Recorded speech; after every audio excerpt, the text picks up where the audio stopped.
da grama. Aí tá com a máquina podando a grama. Aí tá com esse fundo musical aí pra gente.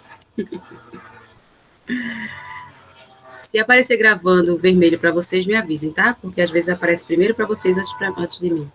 Porque tá super lento hoje. Ah, massa, Tá começou. aparecendo. Beleza. Então, bom dia novamente, né? Agora com a gravação. Vejam só, hoje eu vou completar, né? Concluir o lance sobre o barroco, né, as informações sobre o barroco. Inclusive, eu já lancei lá no YouTube, viu? Já lançamos já lá no YouTube as primeiras aulas sobre o barroco. Então, quem por acaso não assistiu e não consegue acompanhar o desenrolar lá do Classroom, vejam lá no canal da escola as primeiras aulas, o início do barroco, um tour que eu fiz, né, pelo quinhentismo, a literatura antes de chegar aqui ao Brasil. Então, nós vamos hoje, nessa aula, encerrar de vez aqui esse assunto do barroco. Eu digo encerrar, claro que ele vai ter recorrência no próximo ano, nos próximos anos, em outros momentos, mas eu digo assim, o estudo desse assunto a gente vai encerrar hoje, e logo em seguida a gente vai falar um pouquinho sobre João Cabral de Melo Neto. Vou explicar com bastante calma para vocês sobre como vai ser o projeto e explicar também algumas outras situações. E a gente vai conversar um pouquinho, trazer um pouco da biografia dele, e vocês verificarem que vocês descobriram, e afins, né? Situações como essa. Então, vamos lá. Na nossa última aula, concluímos aí a fala sobre a questão da linguagem, né? Vou retomar só um pouquinho, como eu sempre faço, e começamos a falar, aliás, já falamos até um pouco sobre dois autores, que foi Gregório de Matos e Bento Teixeira, que não tem muito o que falar dele, infelizmente, porque teve, na verdade, somente uma produção dele em relação à literatura. Só para lembrar vocês, eu estou na página do compartilhamento, e aí quando isso acontece, eu não consigo visualizar vocês, tá certo? Então, qualquer coisa, se puder esperar, boto no chat, se não puder esperar, é só ligar o microfone e me avisar que eu volto lá para a tela e vejo, tá certo? De precisar. Então, sobre a linguagem barroca, né, a gente viu que o barroco foi um movimento literário, beleza, Hugo? Já apareceu.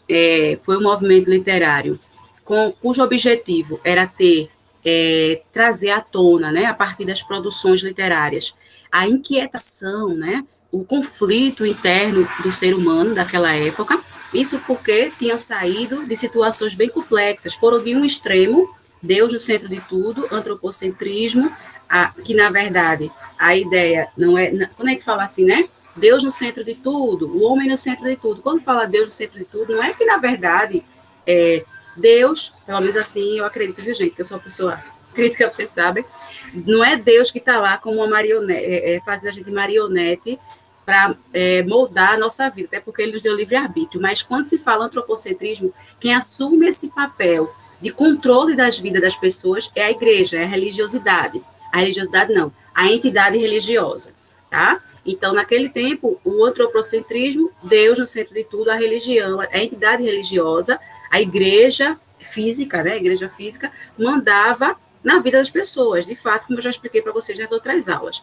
E depois, passado esse período chamado período das trevas, né, período sem iluminação, sem luz, período de escuridão, porque era tudo muito ali naquele lugar, não havia abertura psicológica para o ser humano pensar sozinho, vamos colocar dessa forma.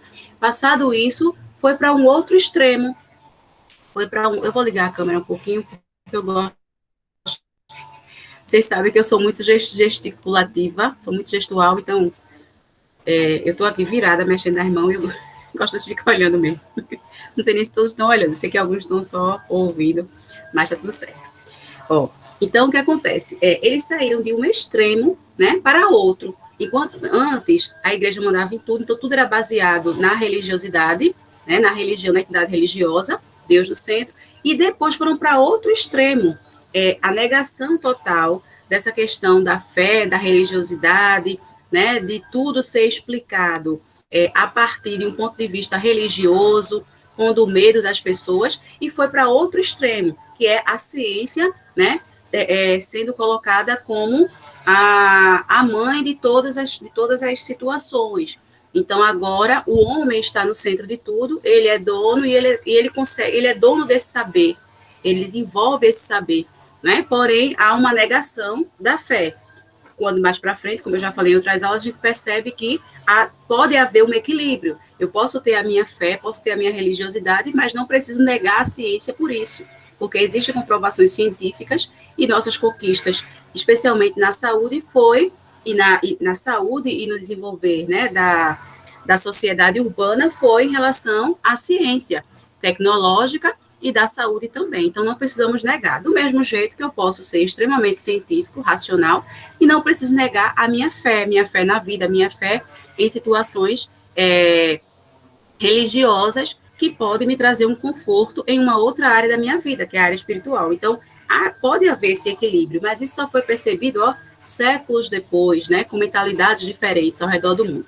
Então, saiu de um extremo para o outro. E chegou um momento que a balança ficou, né, um grupo assim, outro grupo assim, dessa outra forma, e ficou aquele conflito. E agora? Eu que sou dessa nova geração, o que é que eu faço?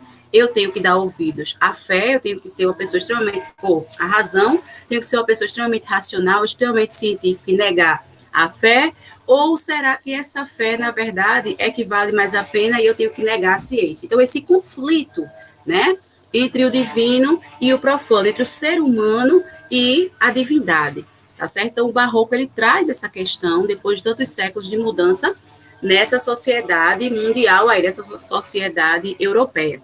Gente, se estiver atrapalhando muito esse barulho, me avisem, tá? Eu acho que não, né? Porque eu estou perto do computador, acaba que o barulho fica distante. Mas se tiver, me avisem. Então, o que acontece? Para que isso ficasse bem claro, né? Na produção dos textos, o que é que acontecia? Havia o uso de figuras de linguagem. E aí eu retomo aquilo que eu falei para vocês. Um assunto, tá vendo? Tá ligado ao outro. Uma disciplina tá coladinha na outra, tá conectada à outra. Tá certo? Então, as figuras de linguagem que eram bastante utilizadas eram a metáfora, que é aquela comparação implícita, escondidinha, né? Antítese, que é a questão da ideia da palavra oposta na mesma frase, então, morte, vida, né? Alegria, tristeza. O paradoxo, que é algo parecido com a antítese, só que a antítese são as palavras, e o paradoxo são as ideias. O tudo com Deus é nada, o nada sem Deus, ou o tudo sem Deus é nada, o nada com Deus é tudo. Então, ideias opostas, tá certo? E não palavras. Então, antítese e paradoxo trazem a ideia de contrariedade na mesma frase, nas mesmas palavras, no mesmo texto, perdão. Mas acontece o seguinte, a antítese é o jogo de palavras contrárias, e o paradoxo é o jogo da ideia como um todo. Então, essa menina parece que dorme acordada. Como é que pode dormir acordado, né? Mas é o joguinho aqui de ideia, quer dizer que é uma pessoa que não está prestando atenção nas coisas, desligada, né? Não percebe muito bem as situações. A hipérbole, que é o exagero, né? Mas esse exagero na linguagem é justamente o uso dessa linguagem muito rebuscada, muito culta, cheia de palavras supostamente difíceis, muito bem arquitetadas, organizadas. Enquanto que na parte da, da arte plástica, né? Da escultura, da pintura, nós temos esse exagero no visual, nas cores, no uso de ouro de verdade, né, para construir as esculturas, para construir as igrejas, para fazer os desenhos, muita informação, certo? Aquele exagero. A prosopopeia, que é a personificação de seres inanimados para dinamizar a realidade. Então, nós temos nos sermões do Padre Antônio Vieira os peixes, né, que ele tem no sermão, esqueci o nome agora, mas é um sermão que ele fala sobre a questão do momento em que os pescadores eles não conseguem ter a pesca correta, e Jesus vai lá e consegue fazer o milagre. E também de uma fala que Cristo falou com os seus discípulos, né, com André, com Pedro, alguns pescadores que ele angariou como discípulos, que é, vou te fazer pescadores de homens. Então, isso é uma metáfora, né? Ninguém vai pescar homem, mas você vai trazer, você vai conseguir essa conquista, né? Então, tem aí a metáfora e a prosopopeia também, o uso da personificação dos seres. Gregório de Matos faz muito isso, quando ele dá vida à luz, ao sol, e ele traz características que seriam de seres humanos, como a gente viu no poema. O cultismo e o conceptismo não são figuras de linguagem, tá certo? Por isso que está aqui pretinho de novo, ó, o pontinho. Eles são, na verdade, deixa eu aumentar aqui essa tela, que se vocês estiverem no... Esqueci. Se estiverem no celular, ela fica muito pequena para vocês. Esqueci desse detalhe, pronto. Deixar ela assim grandona. O cultismo e o conceptismo, eles são justamente a forma como é desenvolvida essa linguagem dentro dos textos barrocos. Então, o cultismo, ele vai valorizar a forma, o modelo, o molde textual, e dentro desse molde textual vai haver a preocupação com o jogo de palavras contrária. Ou seja, qual a figura de linguagem que o cultismo vai valorizar? A antítese, porque é o jogo de palavras contrárias. E onde é que acontece esse cultismo? Nos poemas. Gregório de Matos, bastante. Já o conceptismo tem a questão do conceito, da razão, da organização. Então, ele vai acontecer mais no texto em prosa. O que é o texto em prosa? Aquele que não é poema. Aquele que é escrito em linhas e estrofes. Perdão, em linhas e parágrafos. Tá certo? Aquele texto comum que a gente costuma escrever. Então, no conceptismo, também vai valorizar o conteúdo, né? A ideia, o contexto. E o jogo de ideias estará lá no texto, jogo de ideias contrárias. Então, qual é a figura de linguagem que será utilizada no conceptismo? O paradoxo. Tá certo? Então, vejam sempre dessa forma. E, como eu já falei, tudo isso foi explicado minuciosamente em uma das nossas aulas anteriores. Então, vou seguir aqui. Olha aqui 2 exemplos, que inclusive eu já li, né, para vocês também nas aulas, mas vamos seguir. Nasce o sol e não dura mais que um dia. Depois da luz se segue a noite escura. Em tristes sombras morre a formosura. Em contínuas tristezas, a alegria. Olha aí o jogo de palavras, né? Ó, tristezas, alegria, né? Tristes sombras, ó, traz essa ideia de algo mais fechado, mais triste, ó, morre a formosura. A formosura é algo bonito, né? Depois da luz se segue a noite escura, então luminosidade, escuridão, né? Porém, se acaba o sol, por que nascia? Se formosa a luz é, por que não dura? Como a beleza assim se transfigura, ou como o gosto da pena assim se fia. Então, veja, o gosto da pena, né? Gosto é questão de paladar, pena é questão de tato. Então, a gente já tem aí características de seres humanos em seres inanimados, tá certo? Então, quem sente essa questão do gosto, do sabor, do paladar é o ser humano, não a pena, certo? E nós temos o sol e a luz também assumindo características humanas. Quando ele diz aqui, cadê?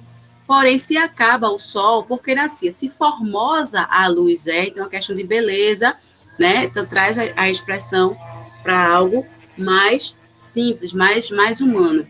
Mas no sol e na luz falta a firmeza. Firmeza também é uma característica dada ao ser humano.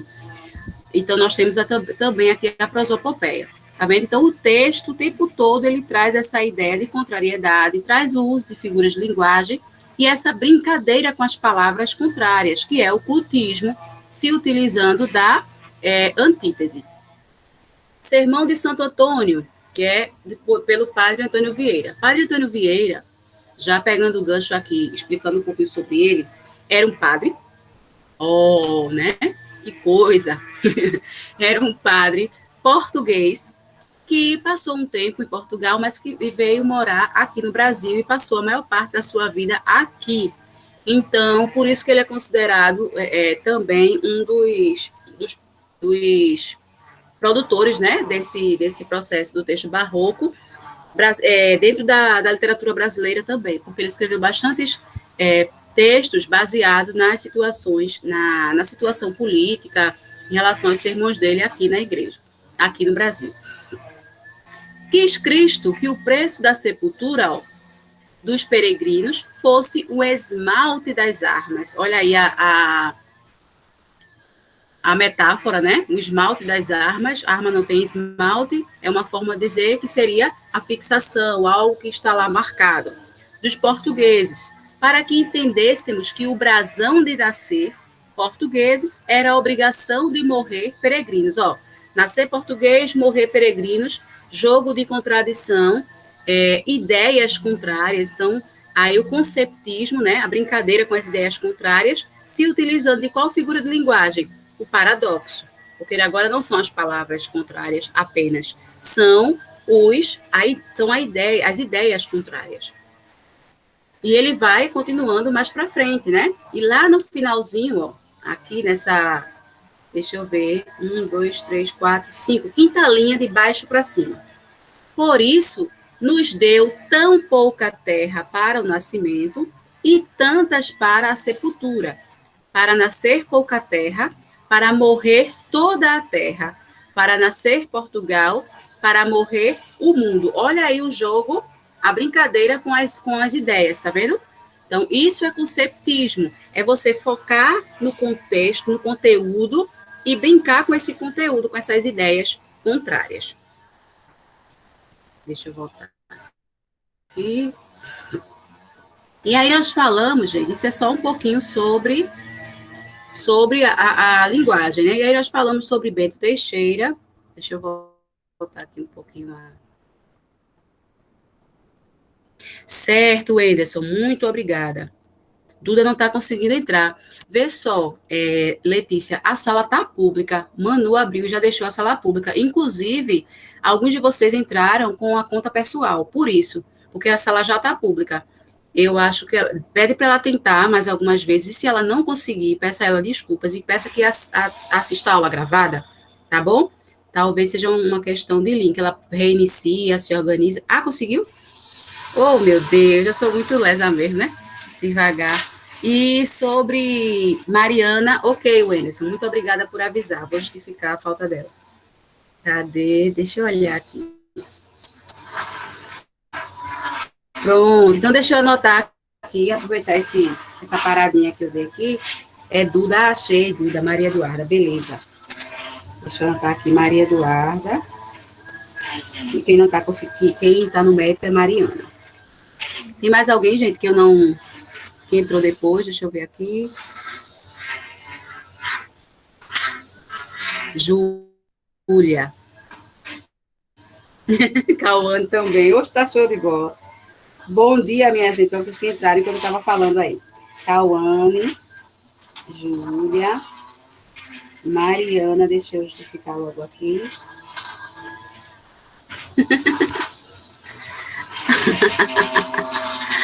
Essa Cauane, sei não, viu? Pronto, acho que são vocês mesmo. Muito bem, Dina. Meu Deus, às vezes o mito tem dessas coisas, meu amor. Graças a Deus que você conseguiu entrar. Pronto, Mariana está no médico.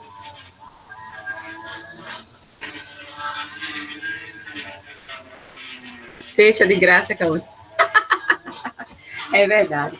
Vamos embora, continuando. Vocês são uma resenha.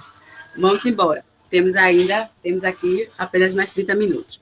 Então, aí nós falamos sobre Bento Teixeira, cuja importância, infelizmente, ele não foi muito grande, né? Importância que eu digo assim, notoriedade. Isso porque ele não teve os poemas dele publicados como os outros, né? Porque lembra que nesse período não havia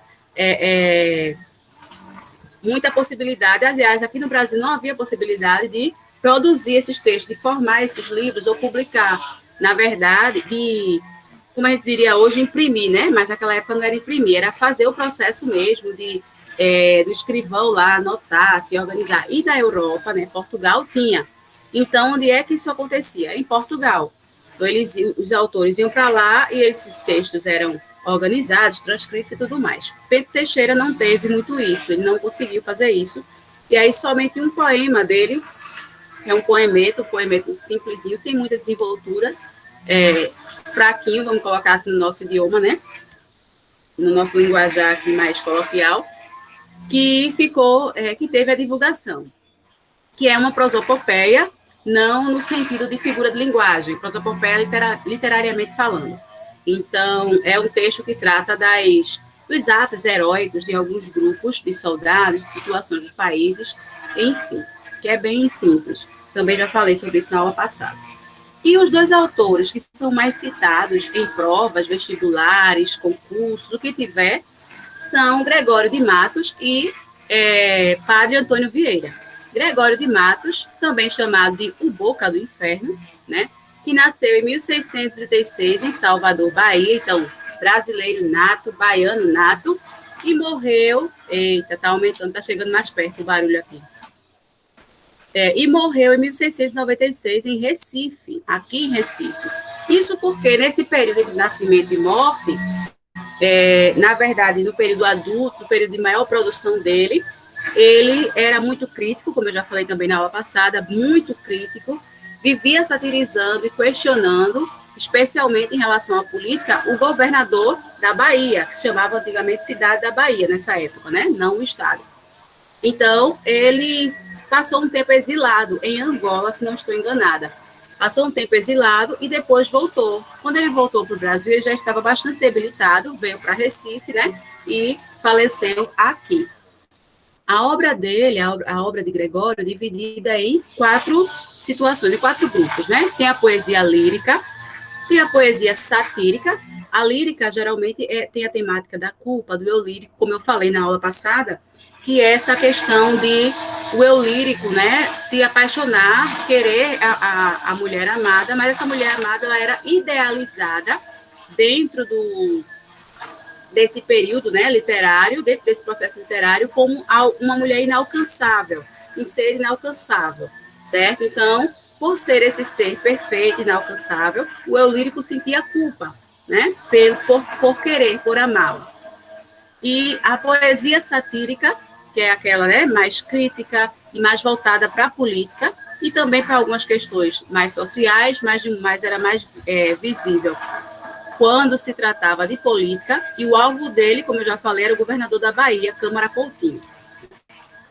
Poesia sacro-filosófica, essa que mostrei para vocês. Eita, tá fogo. Deixa eu fechar aqui essa janela, vou morrer de calor, mas vou fechar aqui porque tá forte demais. Vai lá, peraí, gente, só um minutinho.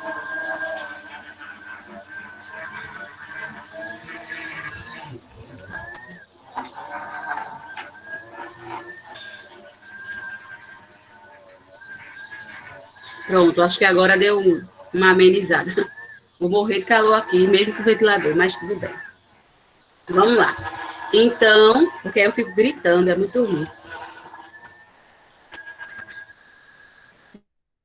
Deixa eu ver aqui.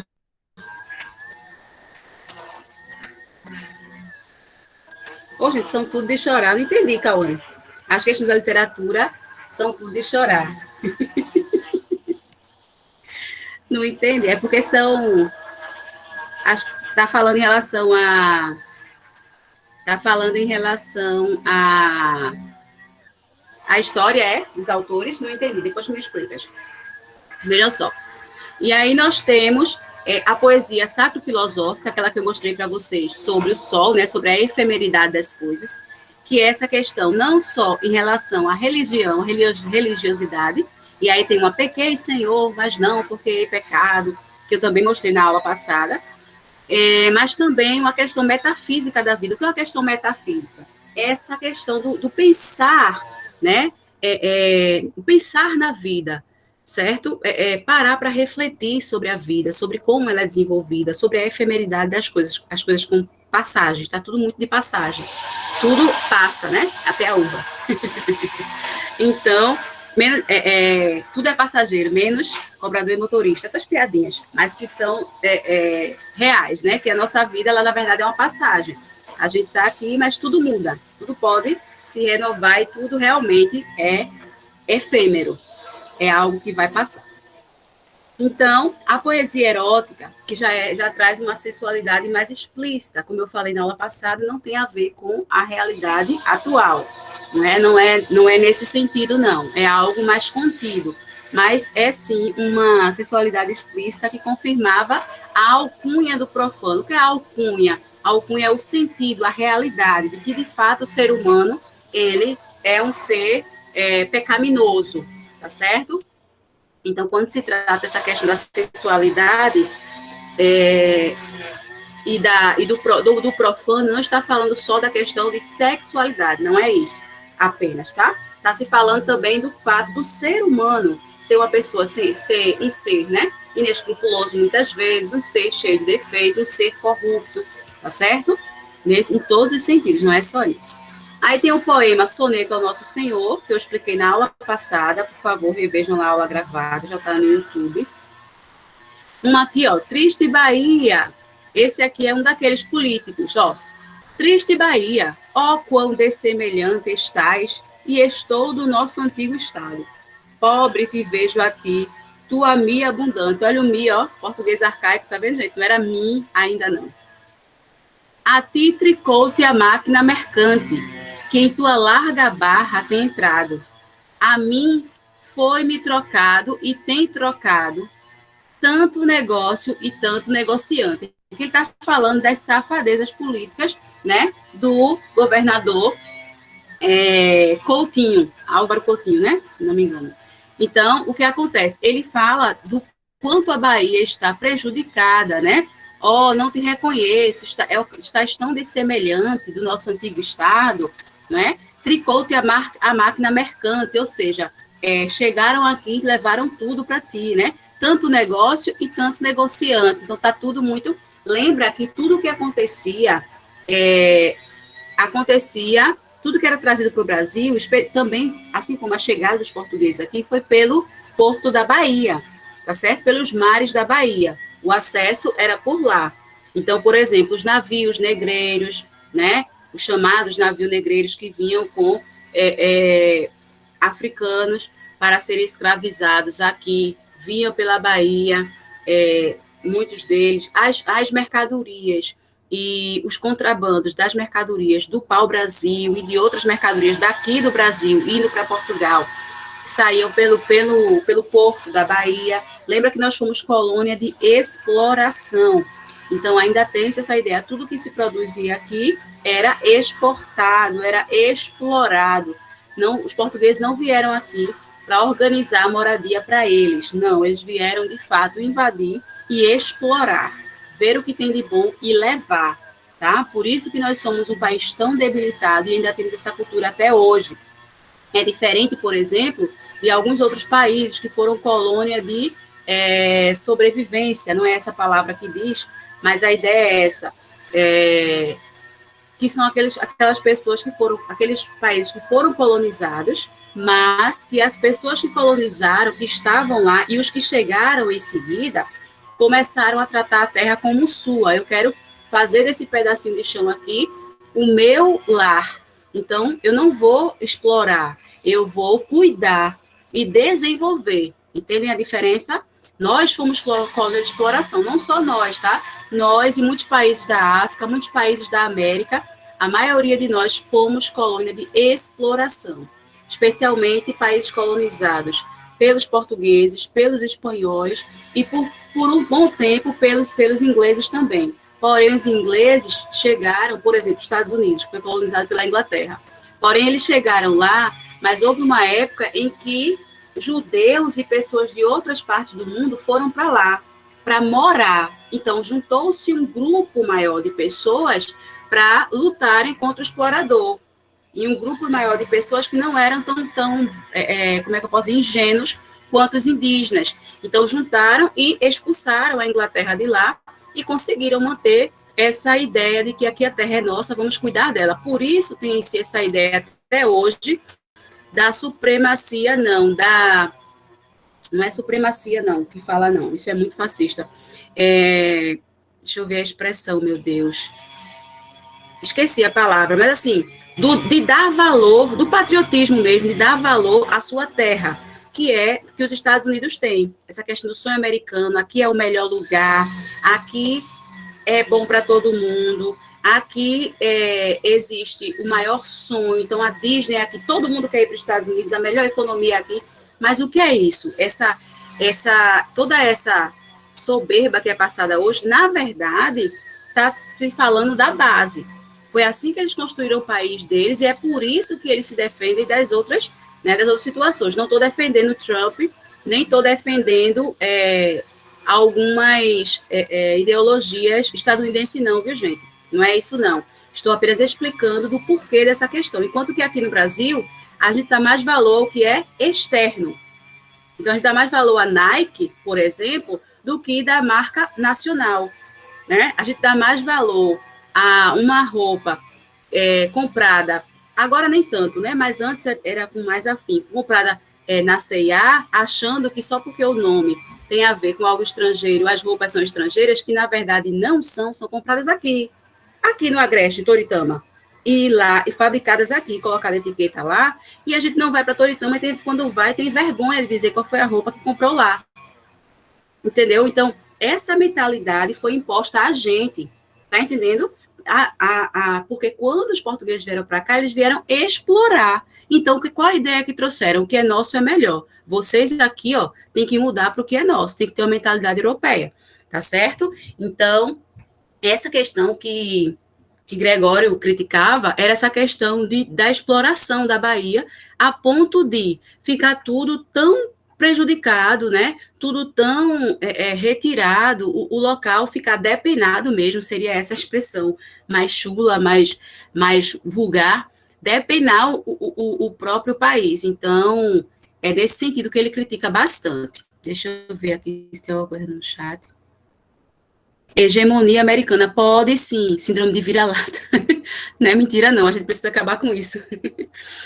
Pode sim, hegemonia americana. É porque não me veio ainda a palavra correta, sabe?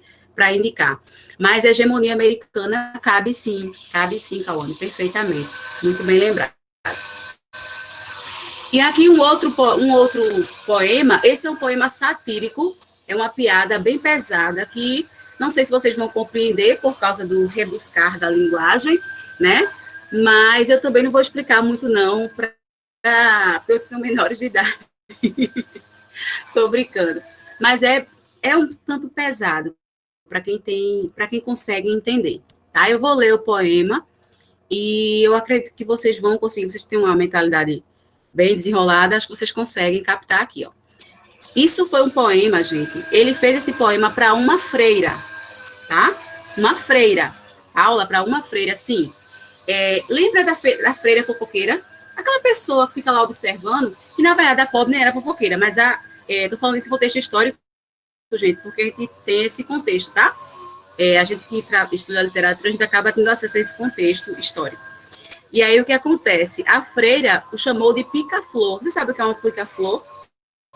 O pica-flor é um nome mais antigo de beija-flor. Beija-flor, o passarinho beija-flor. Porque ele não vai lá e coloca o biquinho na flor, né? Acho que lançar o pólen, não sei, tem que perguntar isso a Paulo Ricardo. Enfim, mas ele não coloca o biquinho dele lá na flor. Então, ele pica, né? Ele pica a flor. E depois foi desenvolvido para um nome mais bonitinho, né? Beija-flor, mas esse é o nome antigo, pica-flor.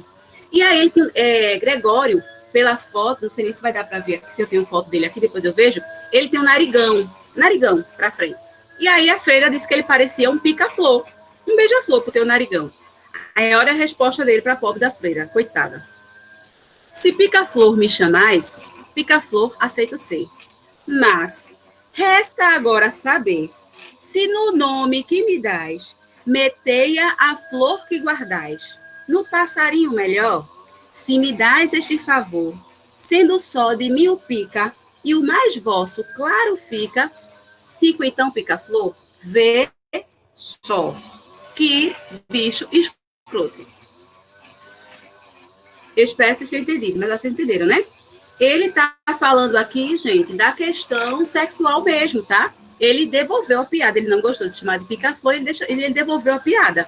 Né? Vai me dar a sua flor? Então, beleza, eu sou pica-flor. Foi isso que ele quis dizer. Estou sendo bem organizada com vocês, gente, porque eu estou meio sem jeito pela idade de vocês, né? Mas é essa a ideia. Vê que grosso. Estúpido, né? Muito grosseiro ele era, mas muito divertido também. Eu acho a fala dele era muito pertinente. Então, por isso que ele era chamado de o boca do inferno, porque o bicho não tinha papa na língua, é um fuim. Esse aqui, vocês já viram, né, em Constância das Coisas, e a mesma Dona Ângela, olha aqui, tá vendo? O poema lírico, anjo no nome, angélica na cara, tá vendo a perfeição da mulher? Isso é ser flor e anjo juntamente, ou seja, é perfeita. Ser angélica flor e anjo florente. Olha o joguinho de palavras, gente. Em quem, se não em vós, se uniformara? Quem vira uma tal flor que a não cortara de verde pé, da rama florescente. E quem um anjo vira tão luzente que por seu Deus o não idolatrara. Então, veja, ela é tão perfeita, né, que é idolatrada até pelo próprio Deus. Então, essa mulher perfeita, é essa mulher que o eu lírico, por quem o eu lírico se apaixona. Aí vem no finalzinho, ó. Cadê? A penúltima estrofe. Se, pois, como anjo sois dos meus altares, fores o meu custódio e a minha guarda, livrara eu de diabólicos azares. Mas vejo que por bela e por galharda, posto que os anjos nunca dão pesares, sois anjo que me tenta e não me guarda. Então, veja, ela é tão perfeita que ele a vê como anjo, mas não é possível que ela o guarde, que ela o proteja, porque ele a deseja, ele a ama. Então, ele se sente culpado em relação a isso, é a questão do eu lírico. Só retomando aqui, né? Gregório, por que eu fiz um X aqui? Mandou, né? Ó, o padre Antônio Vieira, deixa eu apagar isso aqui. O padre Antônio Vieira, o foco dele foi a prosa. A prosa, tá certo? Ele nasceu em Lisboa, como eu disse a vocês, 1608, depois veio para a Bahia e morreu aqui, né? Na Bahia, no Brasil, em 1697. A prosa dele é conceptista, lembrando que prosa são esses textos escritos dessa forma, tá? Lembra lá do Sermão de Santo Antônio. Aí, cadê aqui? Prosa conceptista. O que é conceptismo? Que eu falei para vocês agora há pouco. O conceptismo é exatamente o jogo de ideias contrárias. É o uso do paradoxo, né? O uso do jogo de ideias contrárias, brincando lá dentro do texto, de acordo com o seu conteúdo e valorizando o seu conteúdo. A prosa tem viés argumentativo, no caso dele, tá? O tipo de prosa dele. Por quê? Ele trazia sermões. O que são os sermões? Os sermões não é trazer reflexões sobre aquele grupo, né? Para aquela ideologia política. Então, quando o pastor, o padre, o bispo, ele traz lá um sermão para a igreja, ele vai argumentar para sustentar aquela informação. Então, a prosa do Padre Antônio era desse sentido, certo? Era desse sentido de argumentativo e trazer os seus fiéis para uma reflexão sacro-filosófica e social e política. Ele fez muito isso. Partiu de uma parábola ou um versículo para o desdobramento metafórico. Então, ele pegava lá um trecho, como eu falei daquele para vocês, do Sermão dos Peixes, né? Que está aqui. Ó. Vós, diz Cristo, Senhor nosso, falando com os pregadores, vós sois o sal da terra, e chama-lhes sal da terra, porque quer que façam na terra o que o sal faz. Então, veja, ele pegou um versículo e começa a desenvolver, a falar e a argumentar sobre o papel desse grupo, né? Desse sal da terra. O efeito do sal é impedir a corrupção. Olha ele falando de política. Mas quando a terra se vê tão corrupta como está a nossa, gente, naquela época já estava assim, imagina se ele tivesse vivo hoje, hein? Coitado, não ia nem conseguir justificar. Havendo tantos nela que têm ofício de sal, qual será ou qual pode ser a causa desta corrupção? Então, o que ele quis dizer foi o seguinte, ó, veja, vocês são o sal da terra, disse Cristo nosso Senhor, certo? Mas a terra está tão corrupta, mas não tem o sal, né? Então, como é que ela pode estar corrupta se existe o sal para fazer diferente?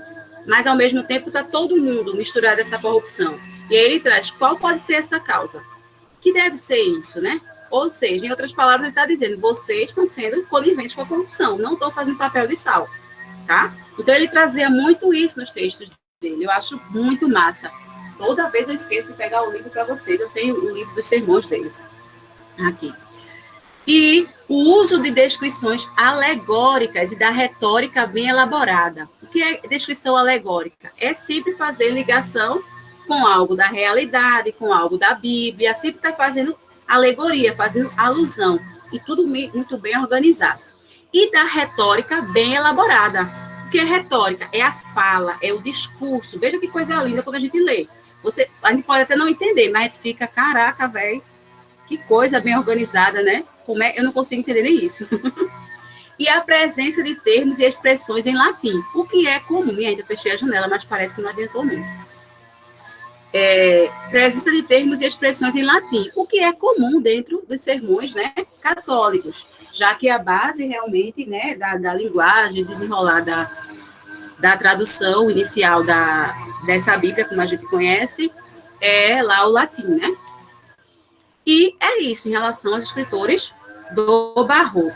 Deixa eu ver se tem alguma pergunta para eu concluir, a gente falar um pouquinho de João Cabral. Ele lançou a braba, foi, tu já pensasse, deu-lhe uma resposta, que misericórdia. Então, quem quiser printar, ó, deixa eu aumentar aqui essa tela, bora, meu filho. Quem quiser printar para fazer depois no seu caderno, isso aqui é de média e rabiscos, eu gosto de pegar esses mapas mentais, isso é um mapa mental, tá vendo? Resumindo sobre o Barroco, tá vendo?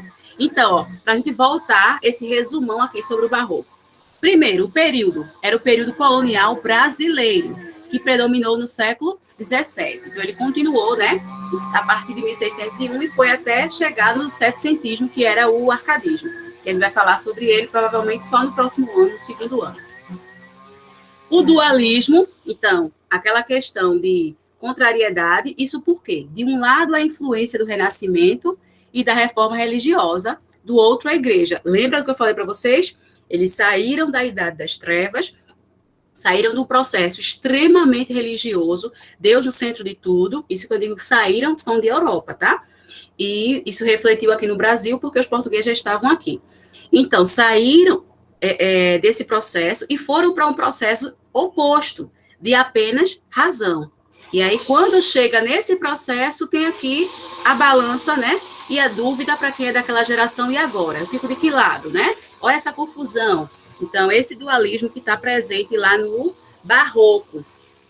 E é interessante, né, gente? Que até o modernismo, vocês vão ver isso bem para frente, até o modernismo a gente fica refém da literatura europeia. Porque, veja, o Brasil não passou por esse processo de Idade das Trevas, Idade das Luzes, não passou. O Brasil era indígena, tinha sua harmonia aqui, e mesmo assim esse tipo de poesia vem para cá. Tá vendo como é a questão da influência europeia? Isso são séculos de influência que a gente tem até hoje, e a gente nem percebe em muitas ações nossas. O conflito espiritual, que está dentro desse dualismo, o bem e o mal, o céu e o inferno, o dia e a noite, o divino e o profano, e tantos outros. A efemeridade do tempo, ou seja, tudo passa, a vida é curta. Agora, esse carpe diem ligado à morbidez. Então, esse carpe diem aqui não é igual ao arcadismo, que a gente vai ver futuramente.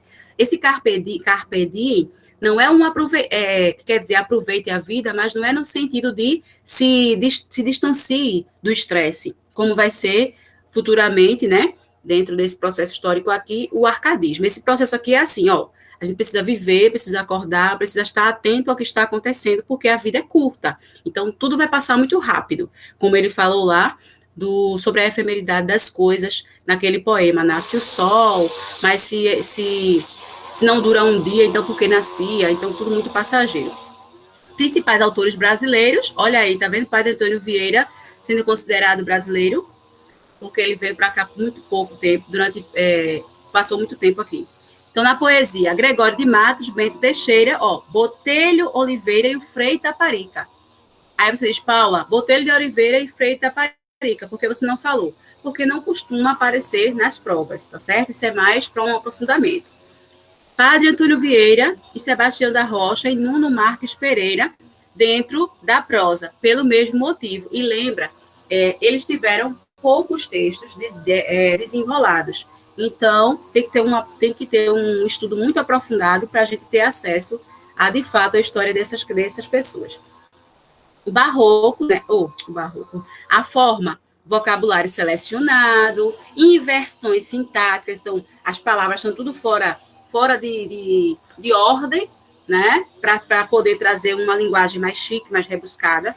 Figuração excessiva, ou seja, o jogo de figura de linguagens, o uso, metáfora, antítese, hipérbole, sugestões sonoras, que é aquela brincadeira com as rimas e com as palavras, né? E cromáticas, também com a questão da organização, construções complexas e raras. Aí tem um pouquinho ó, sobre Gregório, tá vendo que ele citou outros, mas aqui só vem Gregório e Padre Antônio, porque são os que mais se apresentam.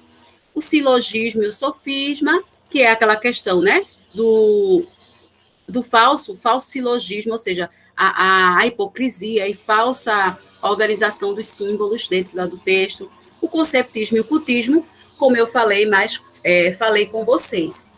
Então, quem quiser printar, printa e anota isso no caderno, porque é massa para você estudar. A prova diagnóstica está vindo aí, tá certo? Isso vai ser muito importante para vocês entenderem. Veja como é um rabisco, tá vendo? Bem organizado. E eu sugiro que vocês façam isso em qualquer matéria. Quando vocês estiverem lá estudando e anotando, façam isso, coloca no centro e faz uma espécie de mapa mental. Isso ajuda bastante vocês, tá bom? Ai, quase que não acaba. Por nada, amor. Show de bola. Ah, não, eita. Olha, eu assumindo. Obrigada, Priscila, foi para Maria Eduarda. Ai, que burra. Me achando, ó. Eu não consigo por aqui. Estou pelo Chrome. Pronto, beleza. Ah, show de bola, é bom. Deixa essa foto lá no Classroom. Deixo sim. Mas mesmo que vocês consigam tirar o print, eu deixo lá no Classroom, tá bom? Eu coloco lá. Se eu esquecer de colocar, avise-me logo em seguida. Beleza, gente. Antes de terminar, só temos 2 minutos. Eu queria falar com vocês mais um pouquinho. Eu nunca consigo cumprir o que eu prometo, né? Nesse sentido, né? Porque a pessoa fala demais e quer sempre explicar, porque fico com medo de não ficar claro para vocês o conteúdo. Mas pelo menos conseguimos terminar barroco. Uhul! Agora sim. Então, já que eu não vou conseguir falar sobre João Cabral hoje, então vou deixar para amanhã, vou me organizar para a gente vir para o Meet novamente. Então me digam o seguinte, o que vocês conseguiram sobre João Cabral? Me digam alguma coisa aí, só para a gente concluir. Eu sei que vocês já falaram, alguns de vocês já falaram lá no Classroom, naquele dia e tudo mais, mas me digam aí o que vocês conseguiram rever aí dele, ou não fizeram nada, acordem, vamos lá, o evento vem aí, vocês precisam ter nota. A gente precisa terminar esse ano com conhecimento, não só pensando em nota, vamos embora. E aí, me digam aí alguma coisa, um minutinho, quem foi que conseguiu, quem foi que pegou alguma informação a mais, quem foi que pesquisou um pouquinho mais, quem releu os poemas, me digam aí.